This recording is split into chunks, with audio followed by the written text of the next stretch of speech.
Anda memasuki kawasan susah berkedip karena akan dimanjakan dengan video-video dari AB Channel, channel yang akan selalu membuat kalian anteng seanteng-antengnya hingga lupa subscribe.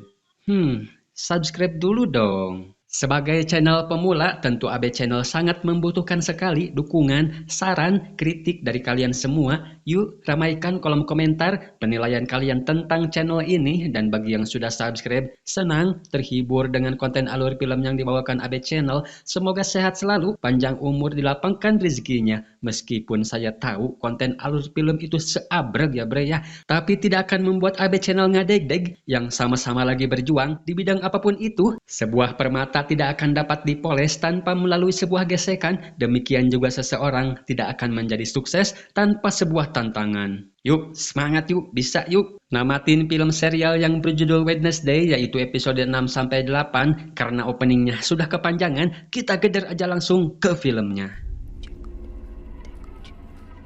Setelah kemarin mendapat teror berupa hujan api akan turun, si Wade melakukan ritual memanggil arwah karuhunnya. Seperti yang sempat si Mamah katakan, kalau yang bisa melatih ilmu dukunnya bukanlah si Mamah ataupun orang lain, melainkan hanya karuhun si Wade, yaitu si Goji.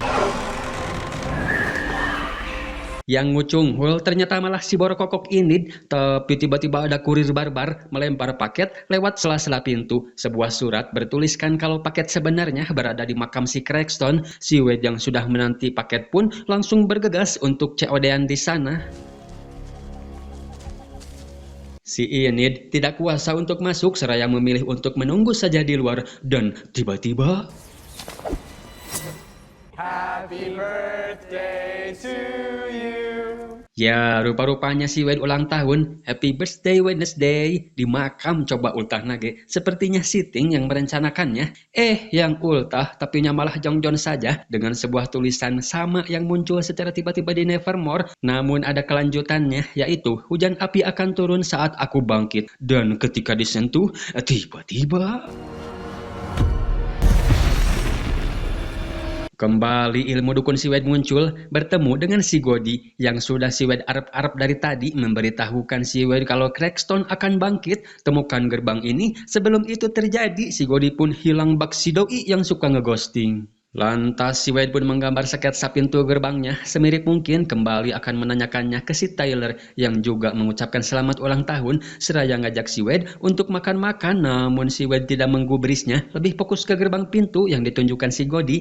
Tapi kali ini si Tyler tidak tahu keberadaan gerbang tersebut. Tidak lama dari itu juga datang si Sarif. Si Wade melapor kalau kejadian teror di Nevermore pasti ada hubungannya dengan si Crackstone karena ia menemukan tulisan sama di sana. All right, well, I'll make sure I put out an APB on a dead pilgrim. Si Sarip menganggapnya itu sebuah guyonan mengingat si Crackstone yang sudah almarhum ratusan tahun lalu, sedangkan Pak Walcott mendapat paket dari London, salinan akta kematian Laurel Gates, merupakan adik dari si Gareth Gates. Entah apa yang ada di pikiran Pak Walcott hingga ia minta salinan tersebut. Si Wade yang tidak menemukan jawaban dari si Tyler menemui si Sapphire, barangkali saja dia tahu tentang gerbang yang telah si Wade gambar, yang ternyata si Sapphire telah menggambarnya 2 hari yang lalu melalui jalur yang sama ketika menggambar monster, yaitu lewat mimpi anehnya. Si Sapphire ini selalu muncul di saat monster hilang dari pandangan si Wade, tapi dia suka punya alasannya, bre. Sepertinya memang saling berkaitan, apakah dia monsternya atau memang hanya mendapat petunjuk sama seperti si Wade. Entahlah, si Sapphire menjelaskan kalau itu gerbang rumah lama keluarga Gates. Keesokan harinya si Wade pergi ke rumah si Gates yang sudah puluhan tahun tak berpenghuni. Namun bersamaan dengan itu Pak Walcott keluar dari sana, sepertinya mencari sesuatu yang berhubungan dengan Laurel Gates. Dan si Wade secara tidak sengaja mendengar percakapannya dengan si Sarip kalau dia sudah tahu dalang di balik semua ini. Mengetahui hal itu, si Wade pun masuk ke mobil Pak Walcott untuk mencari tahu lebih dalam lagi. Dan sesampainya di kota Jericho, tiba-tiba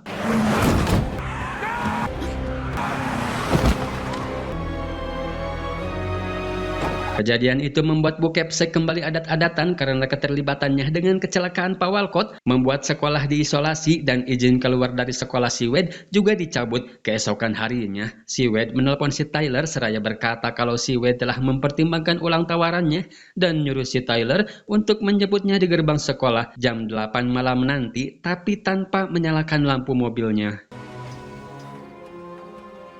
Singkat cerita, malam pun keeng. Si Tyler yang kaget dengan kedatangan ujug-ujugnya si Wade kembali dikagetkan dengan ikutnya si Enid. Usut punya usut, si Wade memanfaatkan si Enid supaya bisa keluar dari Nevermore dengan iming-iming akan dikasih es krim. Bukan makan-makan atau sebuah es krim, si Wade justru malah memanfaatkan mereka berdua supaya bisa memeriksa rumah si Gates. Ini parah sih. Namanya juga si Wednesday. Setelah masuk, si Wade menemukan mobil yang menabrak Pak Walcott, juga menemukan ruang rahasia seperti ruangan ngepet ya guys ya, penuh lilin yang ternyata setelah dicabak lilinnya masih hanyut. Sepertinya baru selesai ngepet. Supaya lebih cepat, mereka pun berpencar. Si Wade dan si Enid memeriksa lantai atas, sementara si Tyler memeriksa lantai bawah. Si Wade menemukan kamar yang sangat tertata rapi, tidak ada debu sedikit pun di sana. Di mana di kamar tersebut ternyata kamarnya si Laurel Gates. Tapi tiba-tiba Guys, get out! It's here!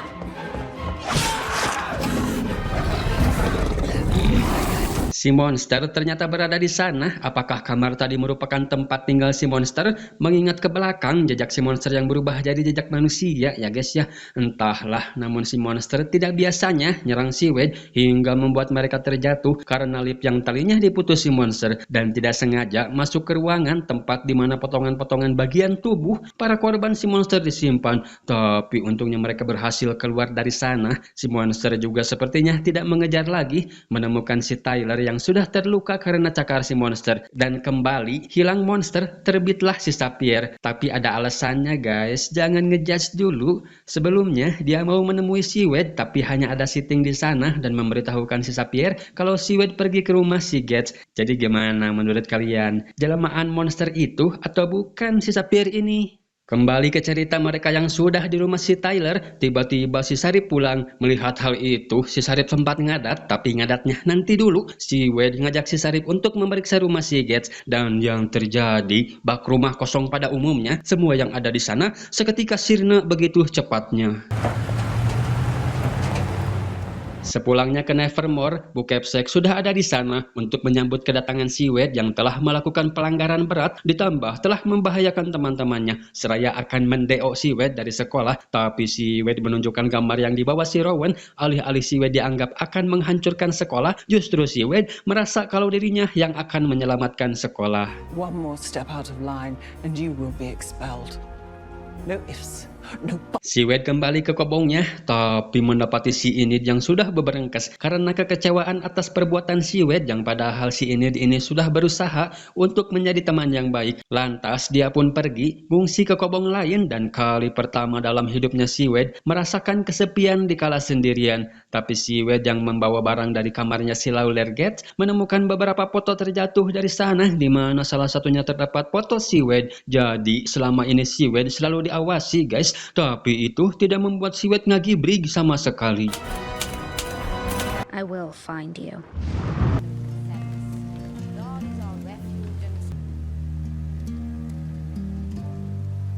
Ternyata Pak Walcott meninggoy guys. Itu karena seseorang yang dengan sengaja mencopot selang oksigennya.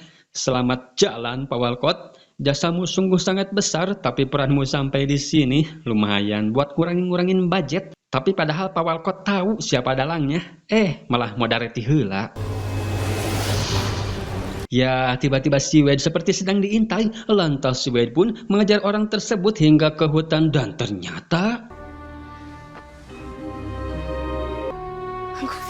ternyata dia pengganti Pak Walcott, gak jadi ngurangin budget Dia bernama Pester, merupakan pamannya si Wade. Si paman ini memang bukan alumni Nevermore, tapi sering kesana ketika si ayah Gomez masih sekolah. Di mana si paman kesana juga berkat cerita si ayah tentang situasi yang sedang si Wade alami di Nevermore. Si Wade membawa si paman untuk tinggal sementara di saung lebahnya si Eugene, dan si paman ternyata tahu asal-usul si monster setelah si Wade memperlihatkan gambarnya bahwasannya monster tersebut bernama Hyde. Olga Malkopo merupakan merupakan seorang pianis sampai suatu malam saat pertunjukan dia berubah wujud di tengah malam sonata Chopin. Entah apa yang memicunya hingga pada saat itu dia membantai banyak penonton dan hanya ada satu petunjuk yang bisa mengungkap si Hyde, yaitu buku hariannya Nathaniel Faulkner, di mana sebelum Nevermore berdiri, Faulkner mengelilingi dunia mengarsip setiap komunitas buangan dan buku itu sekarang berada di perpustakaan Nightshade. We'll sneak into the Nightshade's library tonight. Malam pun Poek Siwed yang sudah punya janji dengan pamannya untuk bertemu di perpustakaan Nightshade langsung menggunakan salah satu keahlian Sitting untuk membobol berangkas tempat buku disimpan. Setelah mendapatkan bukunya, lantas mereka kembali ke Kobong untuk membaca isi buku tersebut. Dijelaskan kalau Hyde merupakan seniman berbakat, bersifat pendendam, lahir akibat mutasi. Jiwa Hyde yang terpendam bisa bangkit dengan dipicu hal traumatis, bisa juga dibebaskan melalui kimia atau hipnotis, menjalin ikatan dengan yang membebaskannya dan menganggap si pembebas sebagai tuannya.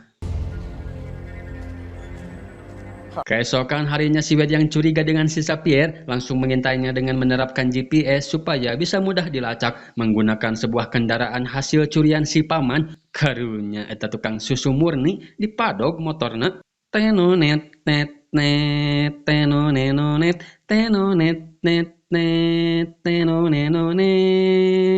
Susu murni emak-emak.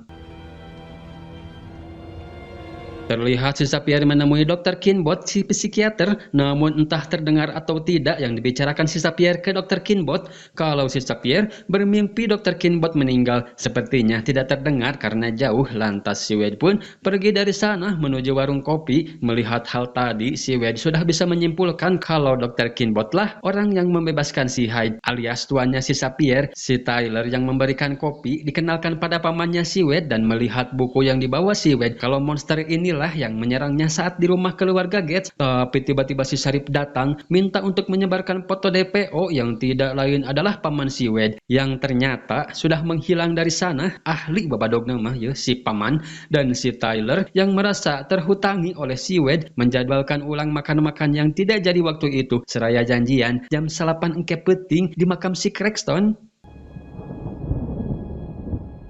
Seperti biasa malam pun keeng ditambah megeh di makam. Cocok, si Tyler ternyata niat banget mendekor makam layaknya sebuah hotel bintang 7. Sementara itu si Sharif juga sedang patroli di sekitaran sana menemukan tukang motor susu yang si paman curi seraya berpencar untuk mencarinya kembali ke si Wade. Ternyata si Tyler sekalian akan menembak si Wade. Romantis kacida berlatarkan sebuah makam keramat. Meskipun si Wade tidak mengiyakan, tapi dengan maunya diajak cucu saja sudah mewakili ya guys ya. Kalau si Wade juga ada perasaan dengan si Tyler. Sialnya, mereka harus kepergok si Sharif yang sedang patroli. Tidak jadi adu zigongnya guys, tapi sekembalinya si Wade ke Kobong menemukan di sana sudah dalam keadaan teracak-acak dan Sitting yang sudah dibikin sate marangi. Lantas si Wade membawanya ke si paman Pester untuk diberikan terapi kejut listrik.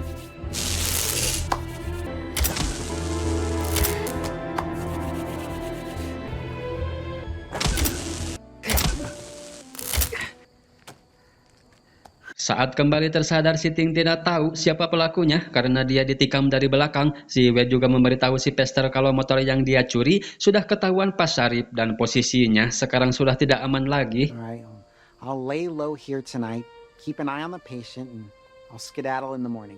Si Wade pun menemui Bu Capsek untuk melaporkan kejadian di Kobongnya, memberitahukan kalau si pencuri hanya mengambil buku harian Faulknernya saja. Thank you, Miss Thornhill. I'll take it from here. Bu Capsek yang sedikit banyak tahu tentang buku tersebut menjelaskan kalau bertahun-tahun Faulkner meneliti tentang Hyde, apakah si Hyde monster pembunuh tak berakal atau sadar akan tindakannya, tapi belum sempat menyimpulkan dia sudah tewas duluan dihantam si Hyde. Hyde juga sudah dilarang memasuki Nevermore sejak 30 tahun lalu, sengaja selama ini Bu Capsek tutupi demi tetap berdirinya Nevermore. Setelah menemui Bu Capsek, si Wade dipegat si botak kalau dirinya punya informasi terkait wafatnya Pak Walcott, sebuah berkas yang si Mamat cetak dari komputer Pak Walcott tentang pelacakan seseorang yang bernama Laurel Gates. Ini tanpa baliut hese di mana si Laurel yang telah meninggal di luar negeri sampai saat ini belum ditemukan jasadnya. Mereka menyimpulkan kalau Laurel Gates belum meninggal, memalsukan kematiannya dan kembali ke Jericho untuk sebuah balas dendam. Lantas si Wade pun menemui Dr. Kinbot yang dicurigainya sebagai Laurel Gates dengan berbagai macam jebakan dan desakan yang dilontarkan si Wade supaya si dokter mau mengakuinya. Justru si dokter malah menganggap si Wade semakin edan eling, seraya mengancam akan menghubungi rumah sakit jiwa supaya menjemput si Wade. Time's up, Laurel. Setelah si Wade pergi, Dr. Kinbot melaporkan kejadian barusan ke si Bu Kepsek kalau si Wade sudah semakin edan, namun terdengar suara aneh dari balik pintu dan ketika dibuka, tiba-tiba mengetahui Dr. Kinbot sudah berada di alam lain, si Wade yang semakin geram ke si monster akan segera mengakhirinya dengan datang menemui si Sapphire, menemukan banyak barang bukti dari semua korban si monster, mulai dari si Rowan hingga yang terakhir Dr. Kinbot. Dan tiba-tiba Freeze! Drop the knife! sepertinya penggerebekan ini sudah direncanakan si Wade dan Pasarip. Apakah si Sapphire benar monsternya atau dia hanya dijebak? Tapi sekembalinya ke kobong, si Wade melihat si Enid yang sedang membereskan kamarnya. Si Enid memutuskan untuk kembali setelah banyak kejadian di kobongnya. Merasa terpanggil demi keamanan kobong, si Wade dan si Ting, mereka pun kembali baikan dan si Enid dikasih tahu si Ting tentang megehnya bersama si Tyler di makam si Cragston. Well, I heard Tyler's working the late shift. Mengetahui si Tyler ada shift malam, lantas si Wade yang sedikit sanguan pergi ke sana, sepertinya akan melanjutkan adu zigong yang sempat tertunda. Dan benar saja, si Wade sudah lebih terang-terangan, tidak asa-asa lagi untuk melakukan, ya itu, berzigong-zigong. Tapi tiba-tiba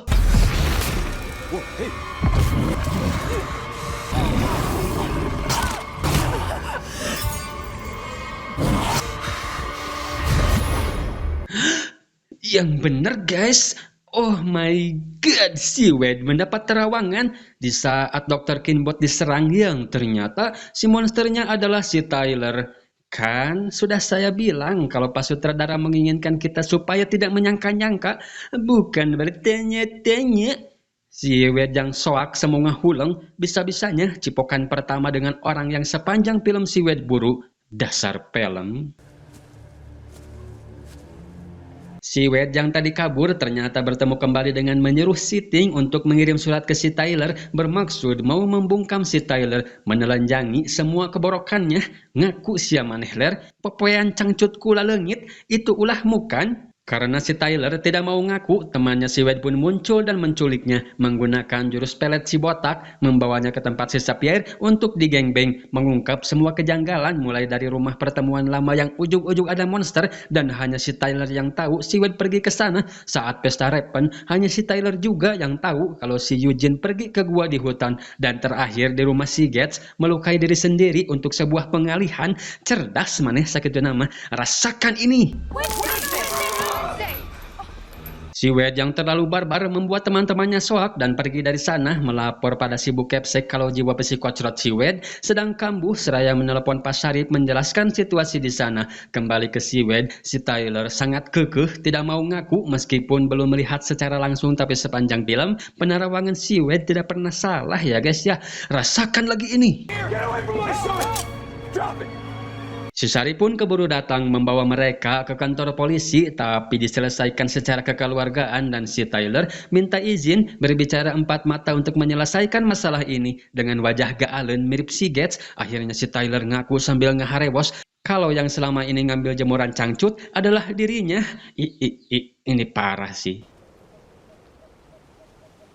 Sekembalinya ke Nevermore, Bu Kepsek langsung menyedang si Wade kalau Pasarip tidak akan menuntut apapun, tapi si Wade harus dikeluarkan dari Nevermore. Bu Kepsek yang sangat kecewa dengan si Wade, kenapa kamu sangat garang gusuh dalam bertindak? Kenapa tidak mendiskusikannya dengan ibu? Karena popoyan ibu juga banyak yang hilang. Si Wade seraya minta sedikit waktu untuk membuktikan semuanya, tapi ini sudah melebihi batas. Bereskan saja barang-barangmu sekarang. I'm sorry Nevermore didn't work out for you Wednesday. Saat akan pergi, si Thornhill menemui si Wade memberi bunga perpisahan. Tidak lama dari itu datang juga Bu Kepsek seraya akan mengantar si Wade sampai ke stasiun, tapi si Wade punya satu permintaan untuk menjenguk terlebih dahulu si Eugene.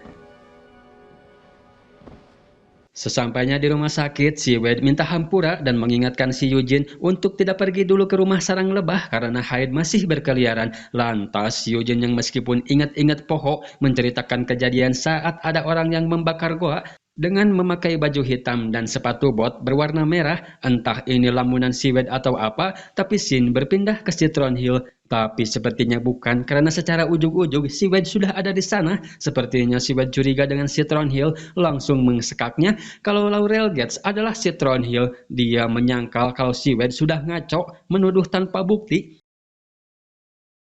Lah, si Tyler juga ada di sana dong. Aya naon ieu? Tapi si Tyler datang bersama si Wade karena dia sekarang sudah berada di pihak si Wade. Mengingat dia bogohan ke si Wade bisa jadi sih. Dan si Wade kembali mendesak Citron Hill kalau si Tyler sudah mengakui semuanya. Membuat Citron Hill akhirnya ngaku juga dan memerintahkan si Tyler untuk membereskan si Wade dengan sedikit rayuan dan ancaman. Tapi yang terjadi... Wah, gokil. Ternyata itu sebuah jebakan dengan Bu Capsek yang cosplay jadi si Tyler. Tapi sayang, Bu Capsek harus terkena racun sama yang si Garrett bawa di kala itu, yaitu racun Nightshade yang sangat memudarkan dan tiba-tiba... Tapi untungnya ada seating di sana. Scene berpindah ke Kobong yang lagi-lagi dan lagi. Sudahlah, berzigong-zigong terus. Batur keur papuket antara hidup mati, ieu makalah wer nguk nguk nguk nguk nguk nguk nguk nguk nguk nguk. Ewer-ewernya pun terganggu oleh suara telepon berdering. Si Eugene yang menelpon menanyakan si Wade karena Hariwang sedang dalam misi menguak sang pembebas monster yaitu Citron Hill. Tapi tiba-tiba datang Siting yang rurusuhan memberi isyarat kalau Bu Capsek telah almarhum dan si Wade diculik oleh si Tyler dan Citron Hill dibawa ke makamnya si Cragston. Si Eugene yang mendengar percakapan mereka tidak bisa ngejedok diri begitu saja seraya akan pergi ke Nevermore untuk membantu mereka. Kembali ke si Wade yang sudah terbarogod, si Tyler disuruh tuannya untuk menunggu sambil berjaga-jaga di dekat perahu. Keluarga Gates merupakan keturunan si Joseph yang mewarisi segala asetnya. Ditambah fakta yang ketika itu si Joseph bisa menemukan si Goldie yang kabur, malah si Joseph yang terbunuh. Juga lahan bangunan Nevermore yang kata Citron Hill adalah tanahnya si Joseph. Membuatnya gelap mata, sangat membenci orang buangan dan Nevermore. Dengan cara dukunlah, Citron Hill membalas semuanya, membangkitkan Hyde, mengumpulkan potongan tubuh untuk membangkitkan si Joseph, dan buku asli yang selalu dibawa si Goldie, ternyata Citron Hill juga yang mencurinya, dan terungkap maksud si Goldie dikala itu berkata kalau si Wade adalah kuncinya. Yaitu kunci untuk membangkitkan si Joseph Cragston karena si Goldie yang menyegel si Joseph menggunakan segel darah dan hanya darah keturunanlah yang bisa membukanya. Sementara si Sarip sepertinya akan membawa si Sapphire ke persidangan, tapi tiba-tiba dapat telepon bahwa ibunya si Eugene melapor sedang terjadi insiden di Nevermore. Tidak ada petugas yang bisa ke sana dikarenakan semua mobil bannya dirobek. All right, I'm on my way. Kembali ke si Wade yang akan melangsungkan ritual pembangkitan si Joseph. Setelah berhasil membuka segel, Citron Hill membacakan jangjawokan untuk membangkitkan si Joseph. Seruh seri pinang nanggeng ampun lagutan angin, gembira napa muket angin bakona galuge sari, coh nyai, parupat nyai, lokole nyai, wajah jaman yang cuma ngalah, buah, sia, bangkit.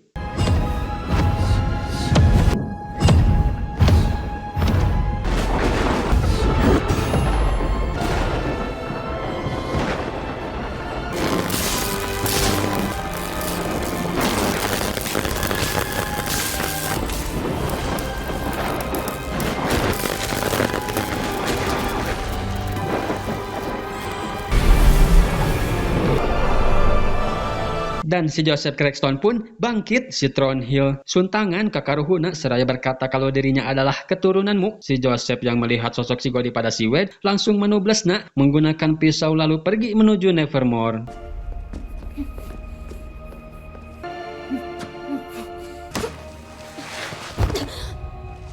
Aduh guys, kumaha ye? Tulungan atuh si Wade. Scene berpindah ke si Enid dan si Ejak yang sudah di Nightshade memanggil anggota Nightshade yang lain untuk membahas kemungkinan terburuk bangkitnya si Joseph. Mereka akan segera mengevakuasi terlebih dahulu semua murid Nevermore, sedangkan si Ting dan si Enid akan pergi ke makam si Joseph. Thing and I will go look for Wednesday. Okay. Kembali ke si Wade yang secara ujug-ujug didatangi si Godi, memberitahu kelemahan si Joseph yang terletak pada jantungnya, dan kalung pemberian si Mamah. Ternyata kalung sakti merupakan medium untuk pemanggilan roh, juga akses buat si Godi bisa masuk ke tubuh si Wade dan menyembuhkan lukanya. Tapi setelah itu, si Godi akan lenyap selamanya, mengingat si Mamah yang juga punya ilmu dukun. Nampaknya si Mamah sudah tahu akan hal ini ya guys ya.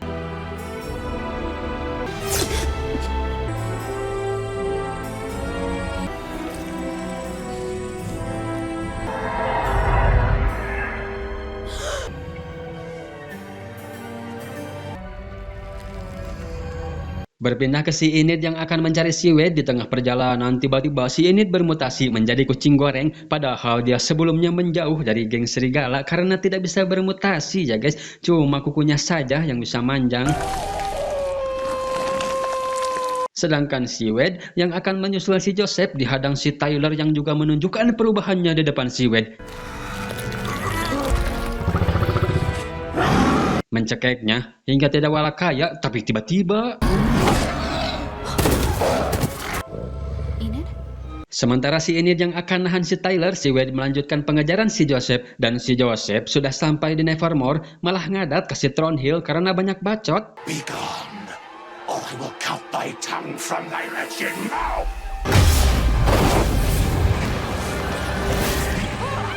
Di sisi lain, si Sapphire yang dibebaskan si Ting yang datang ke sana, sedangkan si Enid yang sedang adu mekanik sedari tadi dengan si Tyler dapat pertolongan dari si Sharif yang menembak si Tyler, dan si Enid berhasil melakukan finishing dengan baik.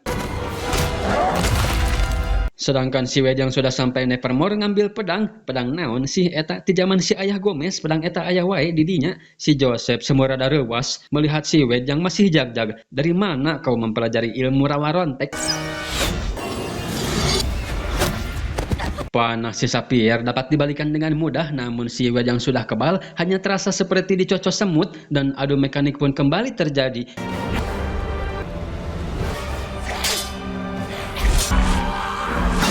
Di tengah peperangan yang sangat sengit, tiba-tiba si Bianca datang menusuk dari belakang, tapi itu tidak mempan, dan si Wade yang sudah tahu kelemahannya menikam jantung si Joseph dari depan.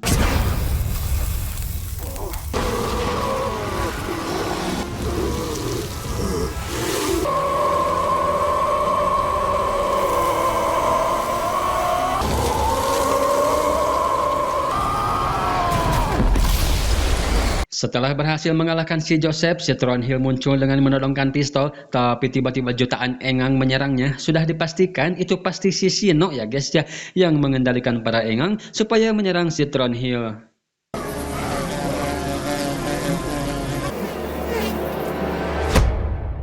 Tamat? Seperti apa Wednesday di season kedua? Apakah masih di Nevermore? Karena endingnya semester telah berakhir ya guys ya, semua murid pulang ke rumah masing-masing, dan ketika si Wade dalam perjalanan pulang ada yang mengirim pesan kalau seseorang sedang mengawasinya. Wah, siapa tuh yang mengawasi? Dan kira-kira siapa yang akan menjadi pendatang baru? Bagaimana menurut kalian? Coba komen pendapatnya. Film ini mendapat 12 nominasi dan rating 8,2 di IMDb ya guys ya. Kembali mengingatkan saja buat kalian yang suka dengan alur yang dibawakan AB Channel, yuk subscribe biar kita lebih akrab lah. Dadah bye.